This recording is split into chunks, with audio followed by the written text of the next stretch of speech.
ඉන්පසුව බෝසතාණන් වහන්සේ ආහාර ගැනීම ක්‍රමයෙන් අඩු කළා. අවසානයේදී සම්පූර්ණයෙන්ම ආහාර පාන ගැනීම නවත්වන්නට තීරණය කළා. එවිට දෙවිවරුන් මෙසේ පැවසුවා: ඔබ වහන්සේ ආහාර පාන නතර කළොත් අපි රෝම කූප වලින් දිව්‍ය ඕජස් ඇතුළු කරනවා. එවිට මහබෝසතාණන් වහන්සේ මෙසේ කල්පනා කළා: දෙවියන් එහෙම කළොත් මගේ අධිෂ්ඨානය බොරුවක් වෙනවා. ඒ නිසා දවසකට හාල්ලටයක් මුංගටයක් හෝ කඩල තැන්වූ ඉස්මෝකුරක් වළඳනවා. බෝසතාණන් වහන්සේ වසර 6ක් පුරා දුෂ්කර ක්‍රියා කළා. උන්වහන්සේ සීක්‍රෙන් කෘෂි වුණා. අතපය කළුවැල් පුරුක්සේ වුණා. බෝසතාණන් වහන්සේ තම ශරීරය ස්පර්ශ කරද්දී මවිල් කුණු වී ගැලවී අතට ආවා.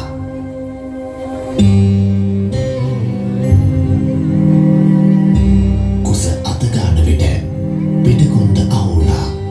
පිටකොන්ද අත ගන්න විට කුස අහු වුණා.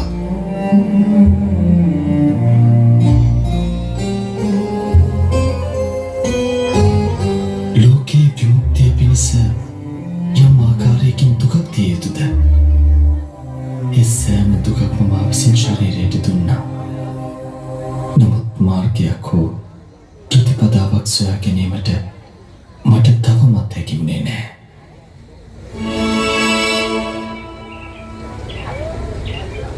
මට මතකයි එදා වක්මගුල් දිනේ දඹරුක් සෙවනේ මගේ සිත ආනාපාන සතිය තුළ සමාධිමත් වුණා.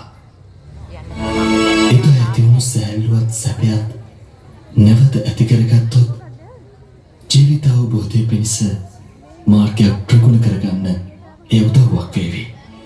ඒ ආනාපාන සතිය වඩන්න මම නැවතත් උත්සාහ කළ යුතුයි. ආනාපාන සතිය වඩනවා.